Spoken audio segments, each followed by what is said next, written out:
I don't know about you, but I only trust the best. So if you're looking at getting your roof checked out, redone, these are the guys that can help you. Belter Roofing and Construction, they are the best. They'll come out, do a free inspection. You can trust them with your roof. Call them, Belter Roofing and Construction. 405-952-7777. That's Belter Roofing and Construction.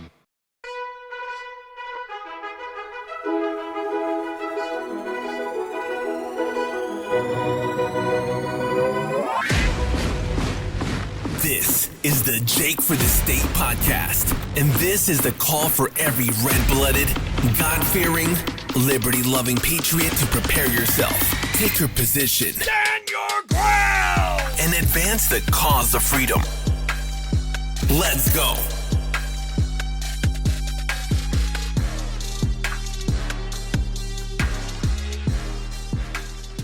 Hey guys, welcome back to the Jake for the State podcast. And today we're going to be talking with two who recently won their election. We're in election season. We are interviewing a lot of candidates, talking to those that are running for various positions across the state. And now we're going to turn to those that just won their election for Oklahoma Republican National Committee man and committee woman. We got Larry Murray and Charity Lynch. Welcome to the show, guys. Hey, Jake. Thanks for having me. Yeah, absolutely. Well, congratulations on the victory.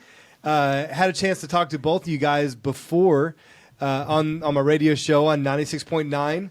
And we're talking about the campaign and what you were running for and all the reasons why you were running. And so now it's always interesting post-election, now that you've won, what's at the forefront of your mind? Well, you know, before we go there, let's just talk about the convention. I was not able to make it, unfortunately. Had some family issues I had to attend to. But what was the dynamic like at the convention with the election? We got so much going on in Oklahoma. We got a lot of division, a lot of factions, a lot of different opinions on different things. So, Larry, I'll start with you. What was it like for you at this convention?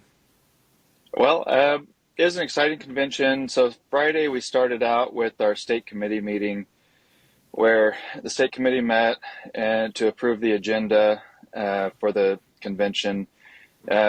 Originally, the agenda was to have training all day Friday, and then we would start and convene the convention on Saturday morning. The state committee wanted to do business because typically what happens at our conventions is that we don't get to the important business that people want to address. So resolutions, platforms changes, rules changes, those things. So the state committee made the decision to move the resolutions up to Saturday afternoon so that we could get through that and then get into the other business of the convention. So that was exciting that we were able to accomplish that as a state committee. And then going into Saturday, we went through. It's kind of a whirlwind of a weekend, but right. I was so tired that weekend too.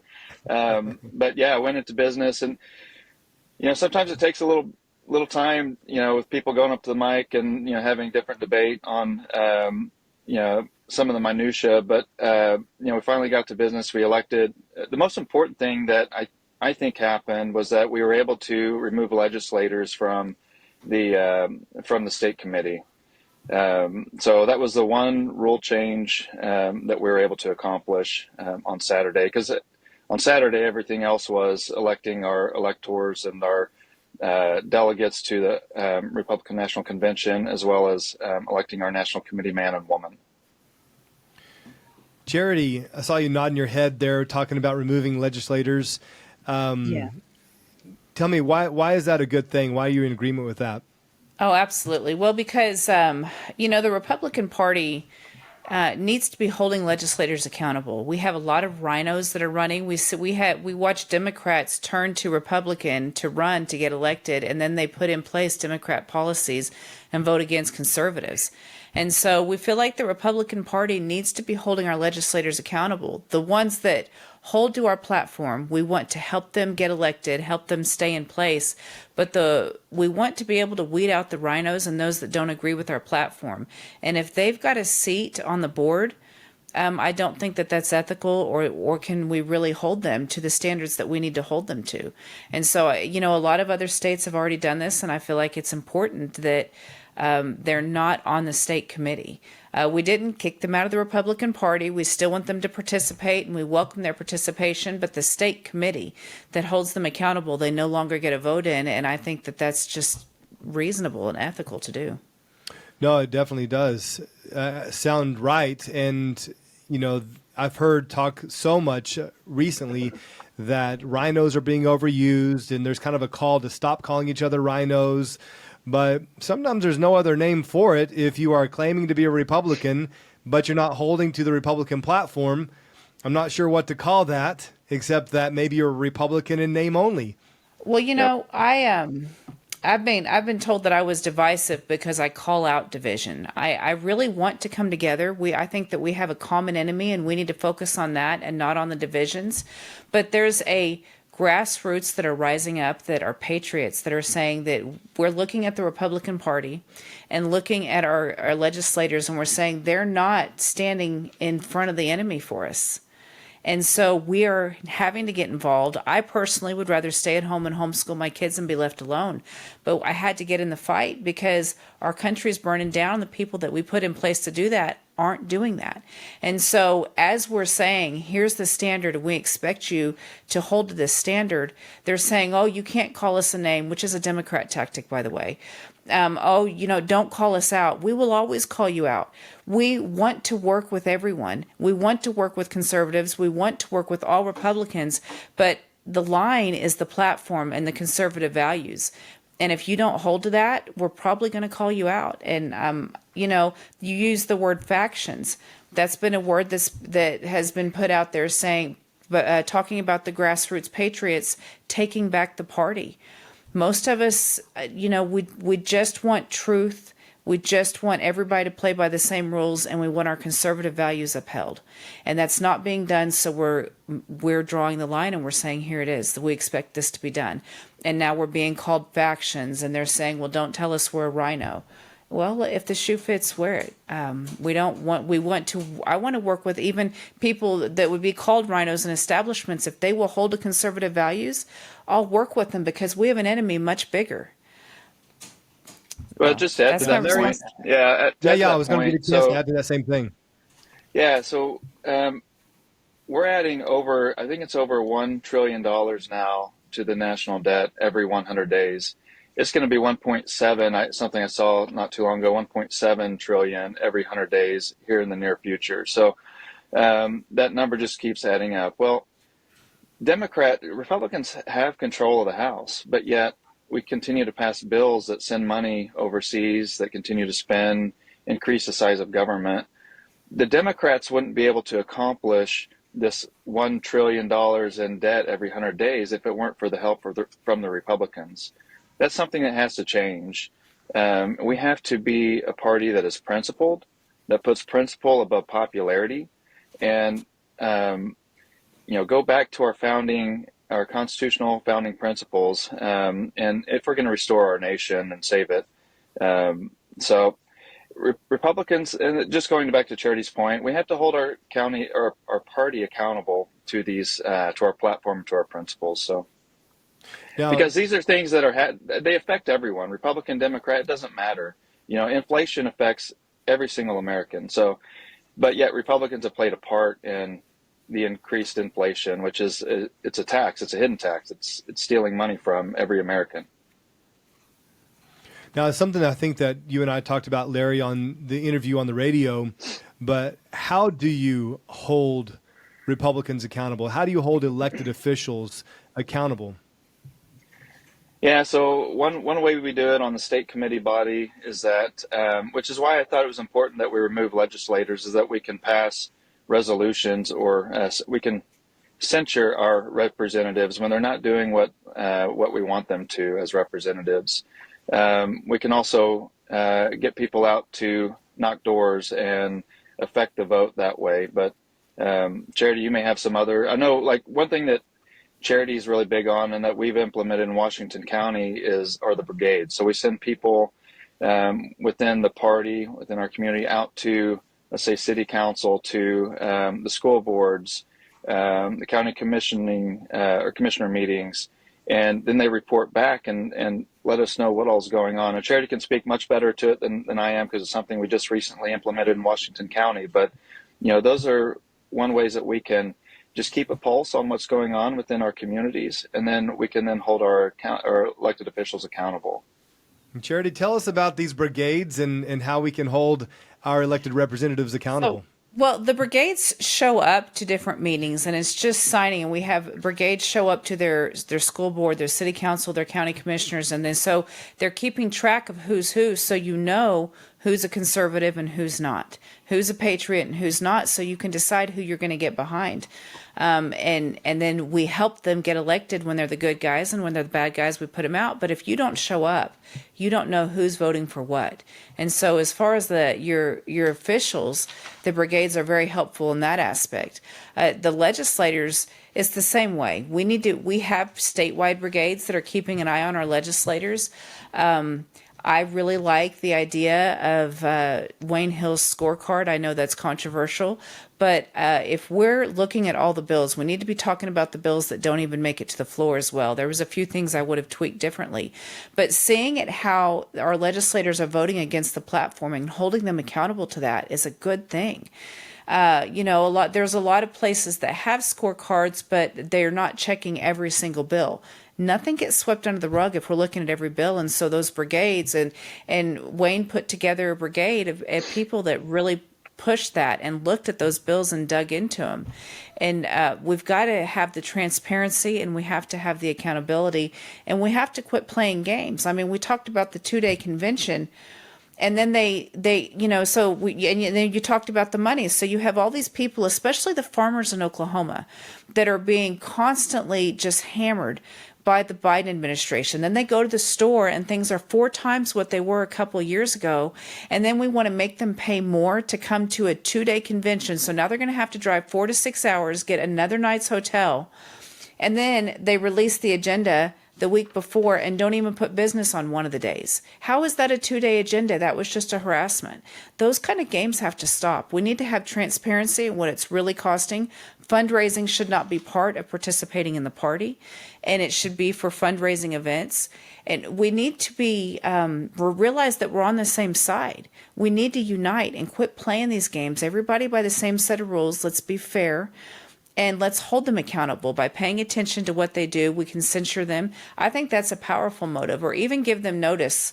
Right now, the grassroots have the majority of the state committee, so I'm optimistic about what we can get done and putting some teeth into our rules to hold legislators accountable. Talk to me about grassroots. It seems kind of like, the term rhino and the term grassroots, I think, are getting a lot of attention.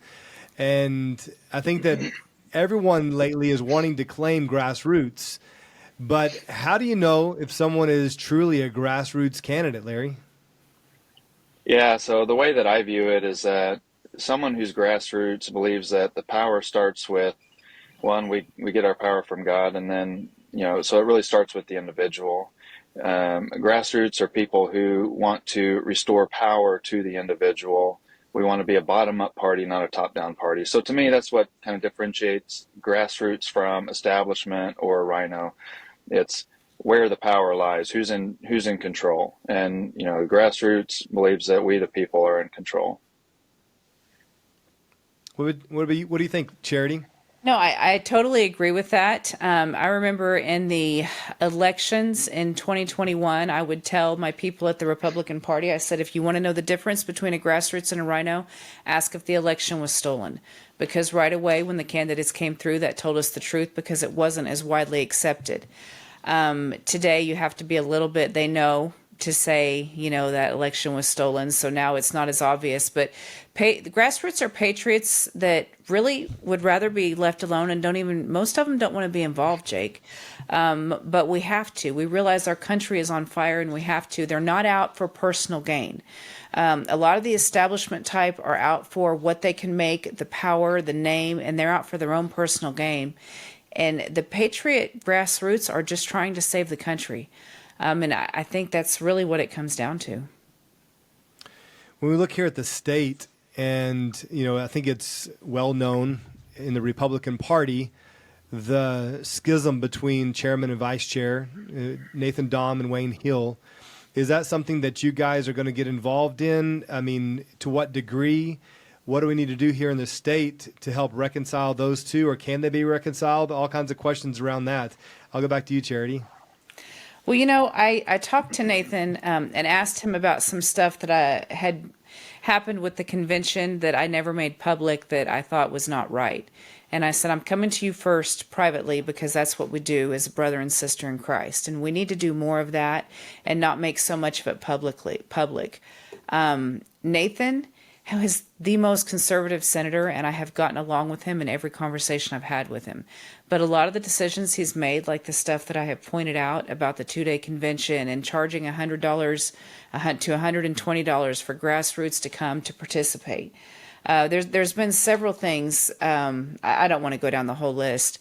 We just need to play by the same rules. I think if we can get everybody at the table and everyone will be honest and we can play by the same rules, then there can be unity. But that's not going to be up to me or Larry. That's going to be up to Wayne. And Wayne, by the way, is one of my best friends. I know that the man is a man of integrity that does not want division. That's going to be up to those two. We can try to facilitate that the best we can, but it's going to be up to those two.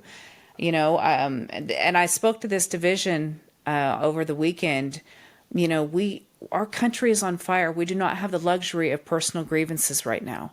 We have to work together because we have a common enemy, and if we wait, our country is gone. We are at such a critical point. We do not have time for these personal issues to get in the way of what really needs to be done. Yeah. What do you think, Larry?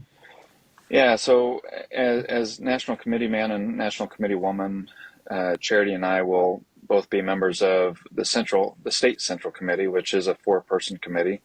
So I hope that we have some influence there with Nathan and Wayne. We should be able to. I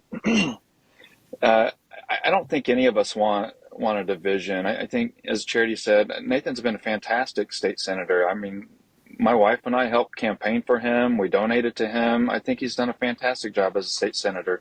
As a chairman, we've had some disagreements, and I think largely it's been in part, and at least from my perspective as chairman of Washington County, on how the rules are interpreted and handled. So, but I hope Nathan and Wayne can come together and work together, because I think together we can all make a major difference. I think our core beliefs are all the same. I believe if as Jay said, I know Wayne. I know both of them personally, and I think they're both good people. But I don't understand what's happened there. I know that Wayne wants to work with Nathan, and I hope Nathan will want to work with him too. So hopefully, I don't know if we'll be able to facilitate that or not. But again, ultimately, it's going to be between the two of them, as Charity said.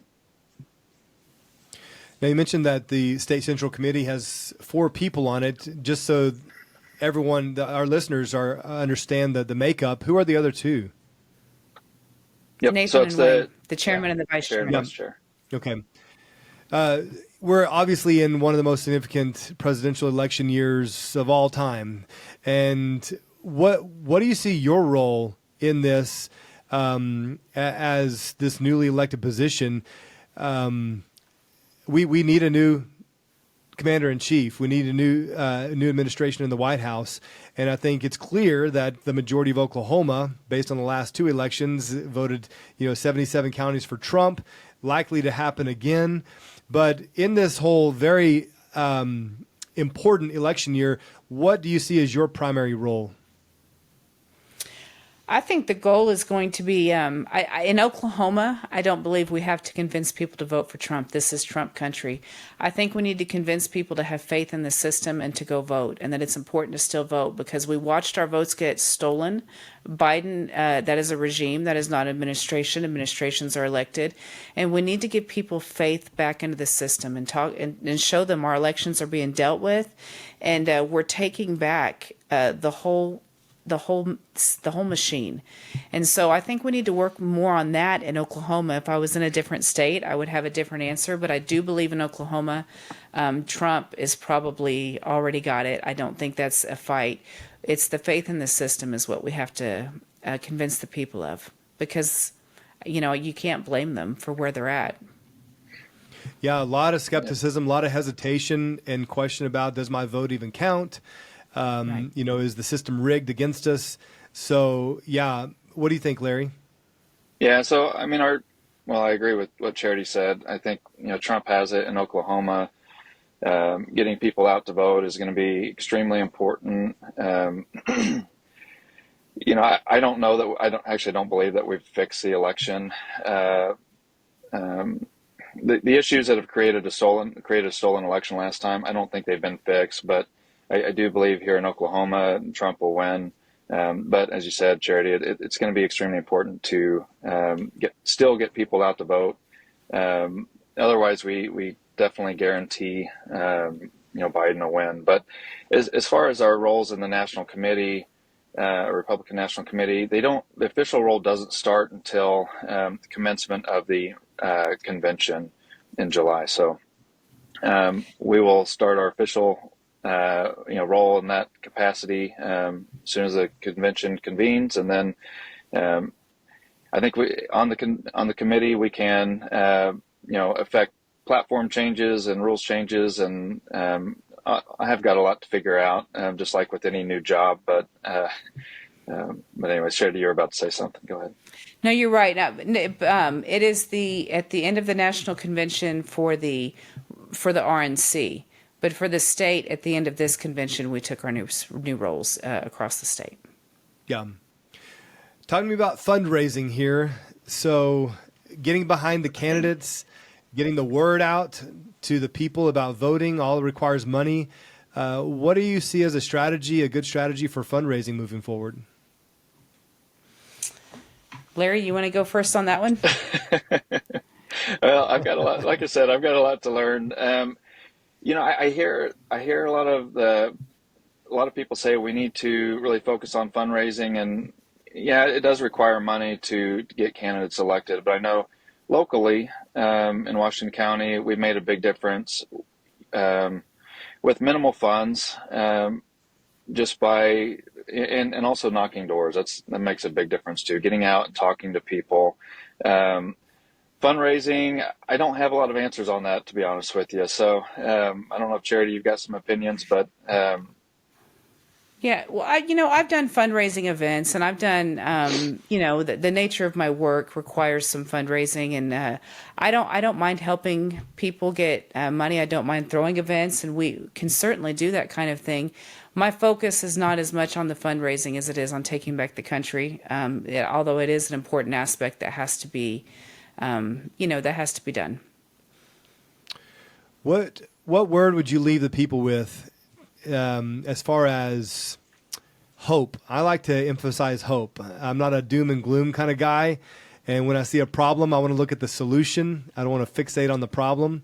And so when you're speaking to the Republican Party across Oklahoma who might be listening to this, what word of hope would you leave with them? Well, transparency is coming. And the Patriots are taking back the Republican Party so that we can take back the Republic. We are winning. We just have to keep showing up and keep being involved.